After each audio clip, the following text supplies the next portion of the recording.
Good morning, Thailand. My name is Alex. And I'm Jay. And we have some news updates for you from around the land of smiles today, this Tuesday, March 18th. But first, a word from our sponsor. Well, if you've ever thought about trading in global markets, that could be anything. Forex, crypto, crude oil, metals. Well, you can check out EC Markets. They've been a secure website for more than 10 years, providing traders with lower trading costs and better execution with safer financial services. As always, do be safe out there. Only risk what you're willing to lose, because sometimes it can be a little bit of a up and down swing, but the place to do it would be EC Markets. So thank you for sponsoring the show. Indeed, invest at your own risk, but go to them for all the tools that you need.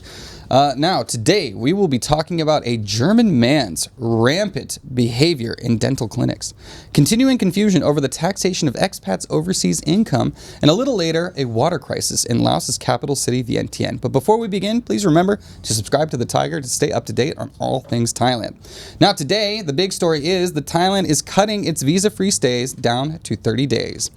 That's right, Thailand is set to reduce its visa-free stay period from 60 days to 30 days to prevent illegal business activities exploiting the exemption scheme, according to the Tourism and Sports Ministry. The Foreign Ministry has acknowledged the concerns, with details still being finalized before an official announcement. The extended 60-day stay, introduced in July 2024, raised concerns among tourism operators, as most visitors typically stay between 7 and 21 days. Authorities are cracking down on illicit businesses, with 40 tourism company licenses revoked in 2024, including 15 in Phuket.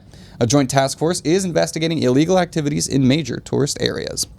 Yeah, so I guess bad news for people who want to stay here longer, which is quite a lot of people. Yeah, it does make sense, though. It seems like it's something that could be exploited, right? And I do agree with the idea that most people coming for tourism aren't staying that long. Could be exploited. It definitely is exploited. Let's be honest. From a legal point of view, I understand why the government would want to do this. But yeah, my heart goes out to a lot of people who just love the country and want to stay here longer, man. I mean, I think we've all been there. Yeah, for sure. When you first came to Thailand, did you expect to stay here as long as you ended up staying? Definitely not. That's for sure. I got locked down, though. So. Oh, yeah, fair enough. Yeah, you got locked down. But no, I think you're right. And there are many other options for people to stay here long term. And 60 days was very generous. But what kind of sucks, though, is just how confusing it is, man. Yeah. Like this rule changed less than a year ago. Now they're changing it back. So I guess the experiment failed, but I just wish we could. Yeah, I guess I think using the excuse of illegal businesses, I don't know what the statistics are on that, to ban that entire holiday scheme, because quite a lot of people, there's a lot of digital nomads here. There's a lot of people here who love that 60-day stay, and then they do a quick flyover or a quick, border run and get another 60 days. So yeah, I think it might have something to do with the parallel economies that the Russians have set up and the Chinese have set up. There's tons of those businesses that are catering to those demographics that don't include Thais at all, and that's kind of the issue. Parallel lines. Well said. Moving on. To our next topic, confusion over Thailand's taxation of expats' overseas income. How do expats get taxed in Thailand? Well, Thailand has yet to finalize its policy on taxing expats' overseas income, leaving many uncertain as the 2024 tax deadline nears. Now, concerns arise over whether international transfers and credit card use could be taxed, though interpretations vary. Legal expert Benjamin Hart warns against alarmist advice, emphasizing that no law has changed, only the Thai Revenue Department's interpretation. Now, TRD's new chief, Khun Pinsai, links the policy to economic pressures. Inconsistencies among TRD offices further complicate matters, with some suggesting tax assessments based on retirement visa requirements. Now, many expats rely on double taxation treaties for protection, urging clearer government guidance. Now, even after that story, I'm still confused whether my overseas income will be taxed or not. What can one man do, or woman? Yeah, that's the point, that we are all confused. LGBTQI plus. We're inclusive of everyone here. Sure, but yeah, I think this is the big issue, is that as the expert said, the laws haven't changed. The only thing that's changed is the interpretation of the laws. What does that mean? Like, how is that gonna?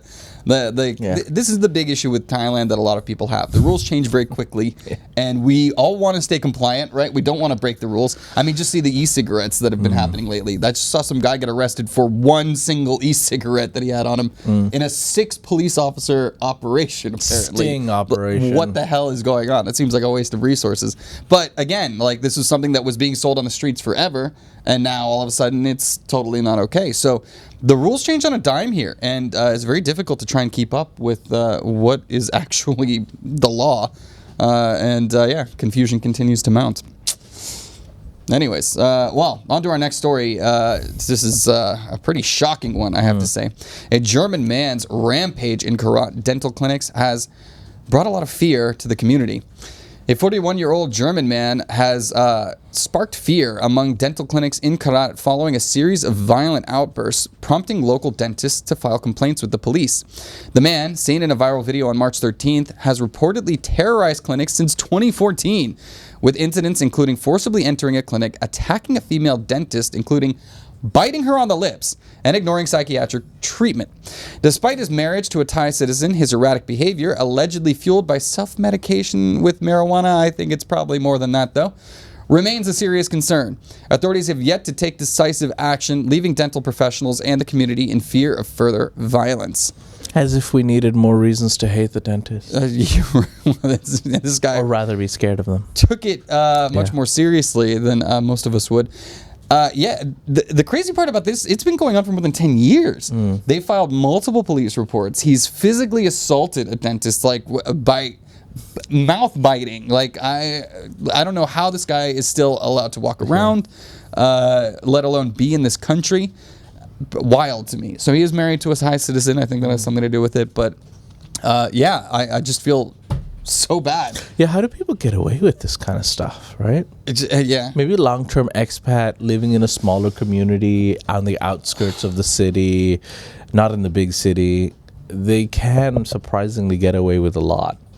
But yeah, you bite someone on the lips. What does that even mean? I mean, I was going for an aggressive kiss. I don't know. Part of this story is so wild that you kind of want to laugh, but then at the same time, this person's just like causing havoc and like assaulting people. So he needs to be brought to justice For a decade. Yeah. It's absolutely insane, the police in action on this, and you can understand. Yeah, whatever the issue. If you're assaulting people, you got to serve the time, my friend. Yeah, and I will correct Kazna. He's saying he's a tourist. He's not a tourist. This guy lives here. He's lived here for more than a decade. So, this is just an expat farang, obviously in need of some help, and obviously the people around him need help from him too. That's true. Yikes. All right, well, anyways. All right. I got a gruesome story for you next. You do, actually. Gruesome. Yeah. Here we go. We're going to move on to our next story, which is regarding a Thai woman who loses a hand in a motorcycle accident. A Thai woman lost her left hand after her shirt got caught in a motorcycle wheel while riding as a passenger in Sonla on March the 15th. CCTV footage showed 55-year-old Sudarat Thang shirt fluttering before being pulled into the rear wheel, causing her to fall. Her hand was severed and could not be reattached. Now in stable condition at Hat Yai Hospital, Thang worries about covering medical costs as she earns a living by collecting recyclable garbage.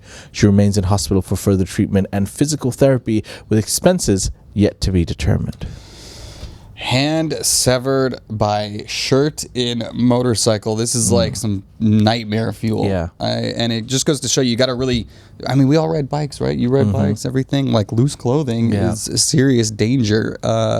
It's a very rare occurrence too. Super, thank God.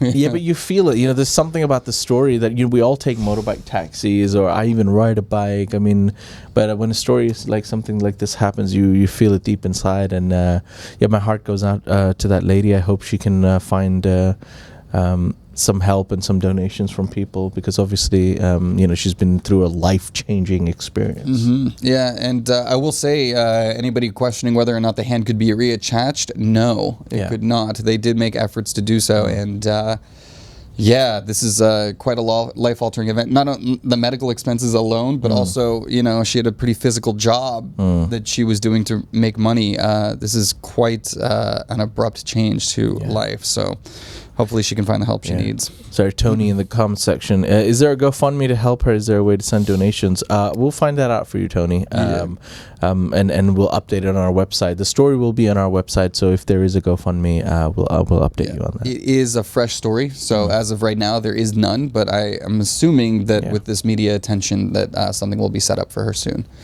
Well, anyways, we're going to keep on the theme of the streets, as Phuket police have cracked down on illegal street racing. Phuket police intensified their crackdown on illegal motorcycle racing in Wichit, seizing 22 motorcycles and arresting 10 young racers in a March 15th operation. Led by Police Colonel Somsak, officers targeted key problem areas, setting up checkpoints at locations like Klong Mutong and Lem Din So. One person was also detained for carrying a knife. 10 minors were among those caught, with their parents informed of legal consequences under the Child Protection Act. The operation, supported by the community, is part of ongoing efforts to curb reckless driving and related crimes. Police vow continued enforcement for public safety. Good news. I think it's interesting that 10 of the arrestees were underage. Yeah, these are the kind of stories that actually make me a bit afraid of going back to Phuket with my bike, because of these young degenerates, may I say. And there are a lot of young kids with these shitty motorbikes making a lot of noise and racing at night and creating havoc. And the police are quite harsh in Phuket. I'm not going to lie. I've seen Phuket in general has so many police stops compared to Bangkok. Oh, absolutely. In the last 1 year, so I'll give you a quick example. In the 3 months here of the new year, I was stopped yesterday for the first time. Okay. And that might even be for in 12 months, I've been stopped one time. And I wasn't even stopped. He just kind of stopped me for a second and he went, all right, go ahead. Well, were you doing anything? No, I think normally when you have a big bike, they kind of let you go through. You're wearing a helmet and stuff. Okay. But in Phuket, just this last trip that we went to Phuket, there were at least 3 police stops. So 3 in two days compared to 1 in like 6 months. So Phuket has a very big crackdown when it comes to vehicles. Yeah, and also just make sure to ask to pay your fine at the checkpoint. That's my and advice because for of you. the dekwan, so like dekling, chocolate farang, like because of the dekwan, they're known as dekwan. So a dekwan is a young kid on a shitty motorbike making a lot of noise. That's what a dekwan is. So there's a lot of dekwans in Phuket, and unfortunately they've given loud exhausts a bad name. All right, loud exhausts are fine. If you've got a big bike and you've got a loud exhaust, I get it. It's not for everyone, but I get it. And now I'm afraid to go to Phuket because I've got a loud exhaust. You are guilty by association, my friend. But it's like I've got the good loud exhaust. There's like the exhaust that sounds like a lawnmower. Yeah. And they're kids or people who are trying to annoy everybody else, whereas I'm just doing my thing and my bike's loud. It's it's like I just want to live, Alex. Yeah. I think live. Thailand Timmy says seems like the only stories about Phuket are all bad. Hey, that was a good story. That's a positive story. All right, they're cleaning up the streets. No. No. My mom yelled at me too. She's like, you got to find happier stories. I agree. Did she watch the show yesterday? She watches every day. My mom. Did she get my Mama Latour message? I don't know. I haven't talked to her actually since then. Right. So I'll have to give her a call. And Sorry, not Mama Latour. Mama Watson, you said? Watson, Mama Watson, if you're watching right now. It's funny. Hearts love. Well, I do have a weird story for you at the end, Jay. So you can take it away when you're ready. Oh, is this mine now? It is. Here we go. Thai police colonel caught cheating in judicial exam. All right. Who knew police officers were cheaters? A Thai police colonel was caught bringing a cheat sheet into a judicial exam for an administrative court judge position on March the 12th at Thammasat University's Rangsit Center. Now, the administrative court confirmed no exam leak but stated the officer violated procedures by smuggling legal documents. The incident, widely shared on social media, prompted the National Police Commissioner to launch an investigation. If found guilty, the officer faces severe disciplinary action, including suspension under the Police Act of 2022. Authorities are also reviewing his temporary assignment to ISOC Region 4. The case underscores strict measures against exam misconduct. Judges are people too. This is a weird one to me. Like the fact, it's supposed to be law and order, blah, blah, blah. Tell me how you became a federal judge again. Yeah, exactly. I did what I had to do. Exactly. But yeah, hopefully that one at least is a funny, silly story. And it just shows. Like Thammasat is so there are 3 top universities in Thailand. Yeah. Chulalongkorn, Thammasat, Mahidol. Thammasat, you just thought he'd rock up at Thammasat with like a cheat sheet and get away with it because he's in a strong position. He's a police colonel, and Thammasat's just like, yeah, no, we don't care who you are. You can't cheat, bro. you got to know the rules to be a judge, man. Like that's kind of like the whole thing. I love how he thought he got away with it. The confidence for him to show up with a cheat sheet, like I'm a police colonel. You know, like, what are they going to do? They're not used to being told no. What are they going to do? Arrest me? Suspend. Come on. That's how they do things in the police. Yeah. But, yeah. Funny. Going viral, buddy. Like, sorry, here's your 15 minutes of shame, I guess. Yeah. All right. That'll do it for our Thailand section of the news, guys. We are now off to our ASEAN section, and our first stop is Cambodia, where a tourist bus plunged into a ravine on Mount Kirom, injuring 20. So a 45-seat tourist bus crashed into a ravine on Mount Kirom in Cambodia on March 16th, injuring at least 20 people, 10 seriously. No fatalities, though. The accident occurred near Virak Buntam Resort when the bus's brakes failed while descending a steep slope. Horrifying. The victims, tourists from Phnom Penh, were transported to nearby hospitals for emergency treatment. Local authorities responded swiftly, with Governor Chem arranging transport for both the injured and those returning home. Officials have urged drivers visiting Mount Kirom to ensure their vehicles are in proper condition to prevent similar accidents. They got lucky that nobody lost their lives in this one, but we've seen similar incidents here in Thailand. It's happening in Cambodia. I don't know. What is up with these bus inspections, man? It seems like there's a lot left to be desired. And it's very interesting to see that the government leaders, right, are jumping on this story to try and make sure that, because it was tourists that were the victims, that tourists feel safe traveling in their country, because it's the lifeblood of a lot of Southeast Asian countries. So hopefully the damage is repaired and people can get on their way, but still pretty terrifying stuff. Yep. All right. Well, we're going to move on to our next story that takes us to Malaysia and a bribery scandal. All right. The Malaysian Anti-Corruption Commission arrested 2 company owners and a clerk on March 16 for allegedly bribing government officials to fast-track Malaysian citizenship applications. The suspects, aged 20 to 30, were detained while giving evidence at MACC headquarters. The arrests follow Ops Outlander on March 11, which targeted a syndicate involved in bribing officials with payments ranging from 5,000 to 150,000 ringgit per application. The suspects will be held until March 20th for further investigation under Section 17A of the MACC Act 2009. MACC has confirmed the case is ongoing.